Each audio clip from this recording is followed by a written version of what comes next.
अभी आप जीडी की प्रिपरेशन कर रहे हो, एमटीएस की कर रहे हो, सीपीओ, सीएचएसएल, सीजीएल, किसी की भी प्रिपरेशन कर रहे हो, बुक्स टीचर लिमिटेड, टीचर पे भरोसा कर लो भाई। मैं बता रहा हूँ कहाँ से पढ़ें, कितना पढ़ें, क्योंकि आप 8 महीने 10 महीने में जॉब ले जाओगे, वो स्ट्रगल करता रहेगा जब तक इस चीज़ को समझेगा नहीं। SSC exams 2025। आपने अभी तक बहुत सारी ऐसी वीडियोस देख ली होंगी जिसमें आपको ये बताया जा रहा होगा कि एसएससी के एग्ज़ाम्स अगर आपको क्लियर करने हैं तो ये वाली स्ट्रेटजी फॉलो कीजिए, या फिर ये कोई पर्टिकुलर प्लान है, इस हिसाब से पढ़ोगे, ऐसे चीज़ें करोगे तो आपके एग्ज़ाम क्लियर हो जाएंगे। लेकिन जो रियलिटी है ना, वो आपको कोई नहीं बता के देगा। जो एक्चुअली में क्या होता है ना, मेरा जिसमें फ़ायदा है मैं वही चीज़ आपको बताऊंगा। अल्टीमेटली आपको नहीं लगेगा कि मैं आप अपने स्वार्थ के लिए बोल रहा हूँ, लेकिन अल्टीमेटली मेरा ही उसमें स्वार्थ है, मेरा ही उसमें फ़ायदा है। और ऐसा अभी चल रहा है। मैं ये नहीं कह रहा सारे टीचर्स सभी लोग ऐसा बता रहे हैं, लेकिन ऐसा चल रहा है। आपको इस तरीके से चीज़ें इस तरीके से बताई जाएंगी, लेकिन क्योंकि आप मजबूर हो जाओगे कि आप कोई कोर्स परचेज़ करो पर्टिकुलर, आप जो रिलेवेंट चीज़ें हैं उनकी तरफ भी भागो, एक से ज़्यादा रिसोर्स को आप फॉलो करो। ठीक है, एक से ज़्यादा रिसोर्स को आप फॉलो करो। ये वर्ड मैंने चीज़ें बोली ये वाली, तो इसी से आपको आइडिया लग रहा होगा यार रिसोर्सेज तो आपको लिमिटेड रखने हैं। पहला पॉइंट तो ये हो गया नोट करने वाला। तो एसएससी किसी भी एग्ज़ाम की, जीडी हो, एमटीएस हो, छोटे से लेके बड़ा कोई सा भी एग्ज़ाम हो, उसके लिए दो तीन चीज़ें ही मायने रखती हैं। ज़्यादा आप इधर उधर स्ट्रेटजीज़, पूरा चार्ट ट्री बना दिया पूरा, ये चीज़ें इतने टाइम पर करो, नहीं करोगे तो फेल हो जाओगे, ऐसा कुछ भी नहीं है। अभी आप जीडी की प्रिपरेशन कर रहे हो, एमटीएस की कर रहे हो, सीपीओ, सीएचएसएल, सीजीएल, किसी की भी प्रिपरेशन कर रहे हो, तो मैं दो तीन चीज़ें बता दे रहा हूँ आप लोगों को इसी वीडियो में। फर्स्ट ऑफ ऑल, आपको जीरो से स्टार्ट कर रहे हो तो मैं आपको लेके चल रहा हूँ। अगर आपकी तैयारी पहले से है तब आप मुझे थोड़ा आगे से पकड़ लेना, क्या चीज़ें आपकी रह गई हैं, आपको क्या इम्प्रूव करनी है। तो भाई देखो, सभी के लिए वीडियो होने वाली है। जीरो से आप तैयारी स्टार्ट कर रहे हो, आपने सिलेबस पढ़ना स्टार्ट किया। सबसे पहली चीज़ ये आती है, कहाँ से पढ़ें, कितना पढ़ें, कोई सही पढ़ा रहा है या नहीं, ये कैसे पता करें। सबसे पहले आप सिलेबस देखो, सिलेबस क्या है जो एक्चुअल में एसएससी ऑफिशियली देती है। आप किसी फ्रेंड से पूछोगे, किसी से और से पूछोगे, अलग अलग चीज़ें बताएगा, यहाँ से पढ़ ले, वहाँ से पढ़ ले। आप सोचोगे यार ये तो ठीक है बता रहे हैं, लेकिन मेरे को यार ये भी दिख रहा है, चार और दिख रहे हैं, यूट्यूब पर दिख रहे हैं, तो आप थोड़ा कंफ्यूज भी हो जाओगे। मैं मान के चल रहा हूँ आपने कोर्स भी ले लिया, किसी टीचर से पढ़ भी रहे हो, फिर भी आपको टाइम टू टाइम ये बताया जाएगा कि ये टीचर अच्छा है, ये टीचर अच्छा है, ये बुक अच्छी है, वो बुक अच्छी है, और ये ऐसी चीज़ें हैं, अच्छे अच्छे इसमें भटक जाते हैं। ठीक है, तो आपको भटकना इसमें नहीं है, ये अभी मैं पहले ही बता दूं आपको। ये एकदम मतलब अपने कहीं दीवार पे चिपका लो कि इन चीज़ों में आपको पढ़ना ही नहीं है कि आपको ये बुक फॉलो कर लो, ये वाली बुक फॉलो कर लो, नहीं ये भी कर लो। एक ही सब्जेक्ट की, एक ही कंटेंट की आपको केवल एक बुक फॉलो करनी है, जिसमें आपको कंटेंट वो मिल रहा है उसको कंप्लीट करना है अच्छे से। ठीक है, उसके बाहर अगर कंटेंट उसमें नहीं है तब आप अलग से प्रिपरेशन करो, अलग से नोट्स बना सकते हो। लेकिन ऐसा नहीं कि वही कंटेंट आपको कोई बता रहा है, नहीं यार इसमें बहुत अच्छा दे रखा है, ये इससे पढ़ हो जाएगा, ये करना ही नहीं है। ये करोगे टाइम वेस्ट होगा। चीज़ें बोलते हैं ना, आप एक ही बुक से पढ़ोगे तो वो आपको रिकॉल करने में बहुत आसान रहेगा, किस पेज पर क्या है, कहाँ क्या लिखा था, नहीं कुछ ऐसा तो नहीं था यार, ये गलत है। आप तभी समझ जाओगे जब एग्ज़ाम में ऐसा कुछ आएगा। आप डिफरेंट रिसोर्सेज के पीछे भागोगे तो फंस जाओगे। तो सबसे फर्स्ट ऑफ ऑल यही पॉइंट है, बुक्स टीचर लिमिटेड, टीचर पे भरोसा कर लो भाई। मैं बता रहा हूँ, जिस भी टीचर का आपने कोर्स लिया है, पढ़ रहे हो, उस पर भरोसा करो, इतना ही इनफ है। आपकी पूरी उस पर्टिकुलर सब्जेक्ट या पूरे बैच जो भी आपने लिया है उसकी जो तैयारी है ना, आपकी कंप्लीट सिलेबस वहीं से हो जाएगा। बस भरोसा रखो टीचर पे, क्योंकि आपसे पता नहीं कितना गुना ज़्यादा जानता है वो। तो आपको वो कैपेबल है पूरी सिलेबस अच्छे से करवाने में। मेन चीज़ क्या आती है ना, बच्चे उसको इग्नोर करते हैं, practice. Practice makes a man perfect भाई। तो प्रैक्टिस जब तक आप नहीं करोगे ना, कितना भी दुनिया में कोई भी टीचर हो, वो आपको करा ही नहीं सकता कंप्लीट सिलेबस अच्छे से। वो करा रहा है लेकिन आपको फील होगा ही नहीं। आपके दिन चलते जाएंगे, टाइम निकलता जाएगा, आप ये सोचोगे मैंने अभी तक कर क्या लिया, कुछ नहीं कर पाया। तो ये बहुत सारी ऐसी चीज़ें हैं, बच्चे शुरुआत में ध्यान नहीं देते, जो थोड़ा टाइम हो जाता है उसके बाद भी नहीं ध्यान देते, थोड़ा ज़्यादा टाइम हो जाता है उसके बाद ध्यान आती है। यार केवल इतना सा पढ़ना था हमें, और इतना ही हम अगर बार बार पढ़ते तो यार क्या लेवल होता।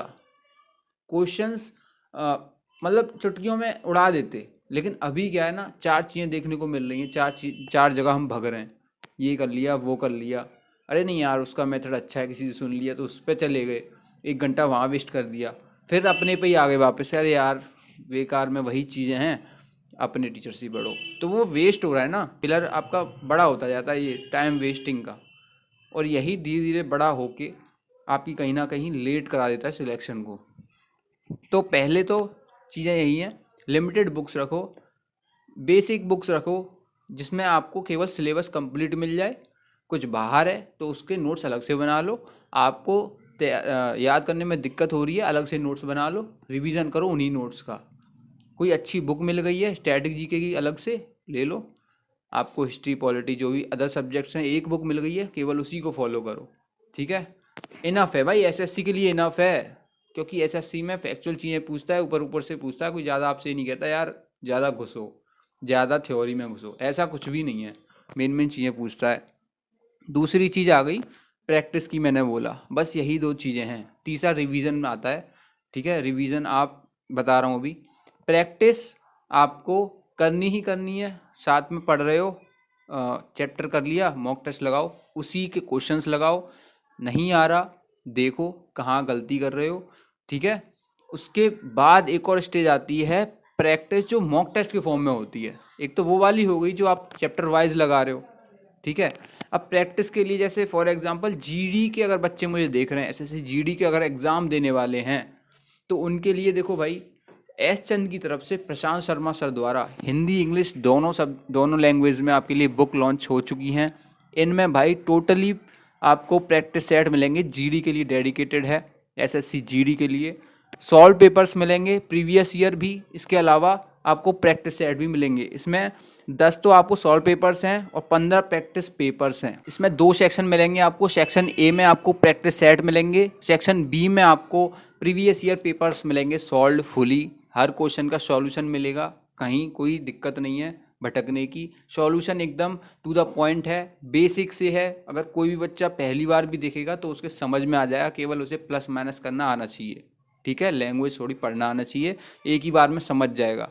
तो प्रीवियस ईयर का कॉम्बिनेशन ऑफ मॉडल, आपका जो प्रैक्टिस सेट है, जो लेटेस्ट पैटर्न है, ठीक है, प्रीवियस ईयर सारे 2024 के मिलेंगे आपको इसमें। तो आपको ये नहीं है कि भाई आपको लेटेस्ट क्वेश्चन नहीं मिल रहे, लेटेस्ट क्वेश्चन।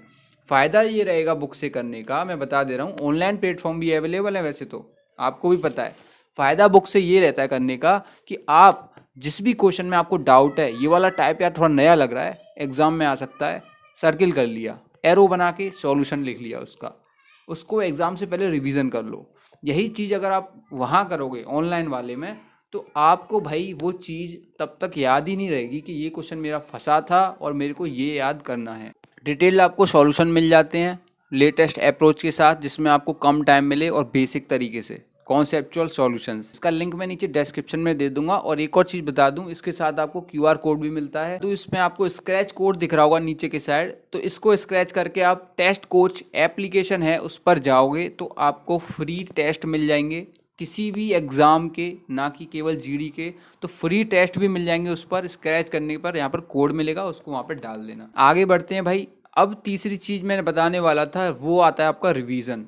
तो भाई देखो, आपको जो प्रैक्टिस करनी है वो आप ऑनलाइन करो, बुक्स से करो, बुक्स से ज़्यादा बेटर रहेगा जब आप चैप्टर वाइज कर रहे हो, ठीक है। जब आप मिक्स क्वेश्चंस लगा रहे हो तो आप ऑनलाइन की तरफ भी जा सकते हो, लेकिन उसमें भी आप प्रीवियस ईयर किसी पर्टिकुलर, जैसे कि मैंने जीडी के लिए बताया या फिर एमटीएस हो, सीजीएल हो, पर्टिकुलर सीजीएल की ही ऐसी कोई बुक है जिसमें प्रीवियस ईयर क्वेश्चंस दे रखे हैं, आपको सॉल्यूशन भी दे रखे हैं, तो आपको वहाँ पे हाईलाइट करना, टिक लगाना, डाउट वाले क्वेश्चंस को रिवीजन करना लास्ट टाइम पर, वो आसान हो जाता है, ठीक है।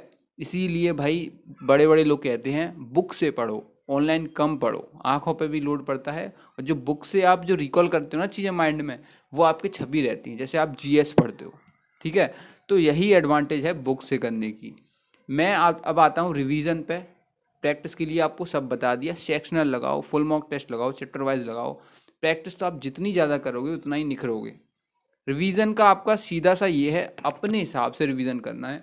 हम पढ़ रहे हैं साथ के साथ, लेकिन जो पुराने चैप्टर्स हैं उनको साथ के साथ रिवीजन भी करना है। डेली 1 या 2 घंटे रिवीजन के लिए भी निकालना है। डेली नहीं निकाल सकते तो 2-3 बाद, 2-3 दिन बाद, क्योंकि चारों ही सब्जेक्ट को आपको साथ में लेके चलना होता है। ऐसे नहीं है कि आपने या आपको जीएस को छोड़ दिया, ठीक है, इंग्लिश पर ज़्यादा ध्यान देने लग गए, मैथ को थोड़ा कम ध्यान दे रहे हो, तो ये क्या होता है, गड़बड़ कर जाता है आगे जाके।